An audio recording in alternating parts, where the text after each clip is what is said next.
In the past 10 years, the number of vegans in the UK has risen by more than 360%. A mixture of the fashion of fitness and animal ethics is meaning more and more people are moving away from meat and tucking into a plant-based diet. A vegan is somebody who avoids all animal products. Anyone and everyone these days is vegan because it's spreading like wildfire. Watching what's happening with the growth of veganism right now and the way that young people especially are really beginning to care about animals, about the future of our planet. Veganism holds the key to all of this. So why are so many people giving meat a miss? Well, that's what we're going to find out.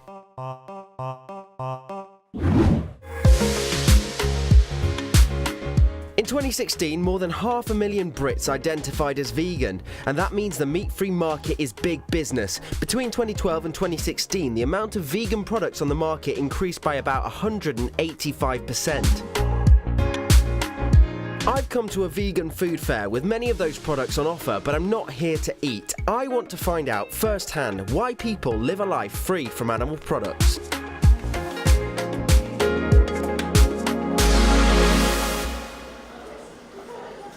This is the first time that we've actually come over here.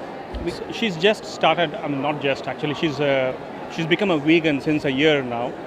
Was it easy to make the transition, or what were your reasons? I was a vegetarian, so I won't say it was too hard. But yes, I had to give up chocolates and the usual cheese and stuff, which was a bit hard. But now that I'm used to being a vegan, I love it. I would never go back to eating those things. I used to be into like weight training, and still am. And it kind of reinvigorated that whole kind of thing. Like you can still do all the same stuff. In fact, you know, I've beaten like all of my personal records that I had before. I think there's like added benefits as well. I think it's like healthier in general. Reported health benefits is a main draw to the meat-free movement, but for Juliet Gallatley, who founded animal rights group Viva, animal welfare was behind her decision to live a plant-based life. Oh, the government keeps spilling out the line, we have the best animal welfare in the world, and it's just an absolute nonsense. And in fact, we've got two things going on in Britain. On the one hand, we have veganism really skyrocketing, but on the other hand, farming is getting more intensive. So what's happening for the animals is terrible, and in fact, in some cases, we have some of the worst conditions that I've ever seen across Europe. So no, we haven't got the best animal welfare in the world. And in fact, if you look at some other countries, like Switzerland, Sweden, Norway, they have far better conditions for animals than we do here. As part of Viva's animal rights activism, Juliet breaks into factory farms to expose the shocking conditions that many animals who are bred for food are forced to live in. And prepare yourself, this footage is quite difficult to watch. Recently I filmed in a huge egg farm which was owned by a company called Bird Brothers, and it's British Lion, approved, as most farms are for egg production. And there were dying hens, almost bald hens, very ill birds, dead birds just left in these cages, and that's all approved and got the stamp of approval on those egg boxes.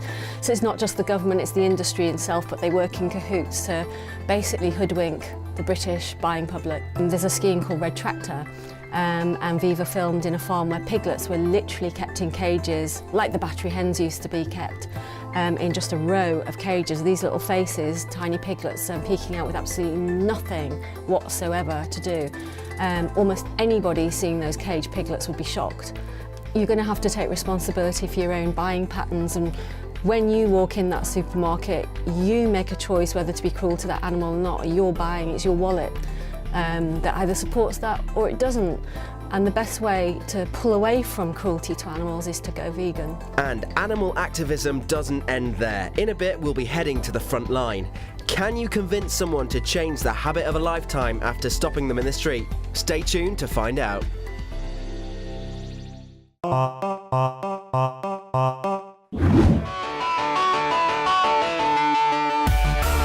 Veganism is on the rise, there's no doubt about that. Recent research suggests that around 500,000 people in the UK are turning to plant power and are feeling better for it. And those that are living their best vegan life can reel off the health benefits of ditching animal products for good. Believe me, look, I'm 54, I've been vegan now 34 years. just on health grounds alone. Look at me. I'm going to eat all this nice rainbow whole food vegan stuff because actually that is what all of us need for our health, for the planet. I have lots and lots of stories about especially middle-aged to elderly people who are changing for their own health and for their family's health. Why isn't everyone vegan? Yeah, a really good question. Why isn't everyone vegan? I think we're heading that way, and I think we're going to be, whether we like it or not, we will be forced, if you like, to at least be almost vegan within a couple of decades. Well, that remains to be seen, but across the globe, thousands of activists are on the front line trying to convince us all to go vegan. Patrick Crumb goes by the name of Vegan Pat online, and he, along with his friend Aisha, are using the power of social media to spread the message. Myself and Aisha, we do YouTube, so we've done street interviews and then we put it on YouTube, sort of answering common questions or make educational videos about it. Right, what's happening, people? Welcome to my channel. I think because I'm just a normal guy, you know, I think a lot of people can relate to what I'm saying and just, they want to listen to me because I'm not this random person in America or Australia who's on YouTube. I'm just a regular guy from London. What do you think would happen to somebody if they didn't eat meat? Then it would just wither up and die. We do a lot of demonstrations just showing people the sort of footage of farms and slaughterhouses in the hope that they might consider not sort of contributing to that anymore. All the information's out there. If you just Google like UK dairy farms on YouTube or UK pig farms, standard pig farms, it's horrifying what you see. Like they try and hide it away from us, but the information is there. So usually when I talk to people in the street, I kind of just sort of ask them questions to see what they don't know themselves and then just try and get them to lead the conversation a bit. There was somebody that became quite heated, but I think that it was just because he was a bit defensive at first. Luckily we had somebody there that was really good at talking to people. It's not something I do for fun, it's something I do because I feel I have to. Like, I can't just, knowing what they're going through, these animals, I find I have to speak out about it because they can't speak for themselves, they're animals, you know, so it takes people like me and Aisha to be out there and educating people about this. For the love of animals then, that's the inspiration for many to say goodbye to milk, meat and more and get on the streets challenging passers-by on their justification of their consumption of animal products. But there was a time when the vegan wasn't so strong. Wind the clocks back to when Tim Barford first became vegan, it was a different story. He now runs one of the largest vegan festivals in the country, and the recent rise in veganism is one of the reasons for Tim's success. But that's not the only reason he wants people to put on their V-plates. Well, I went vegan back in 1984.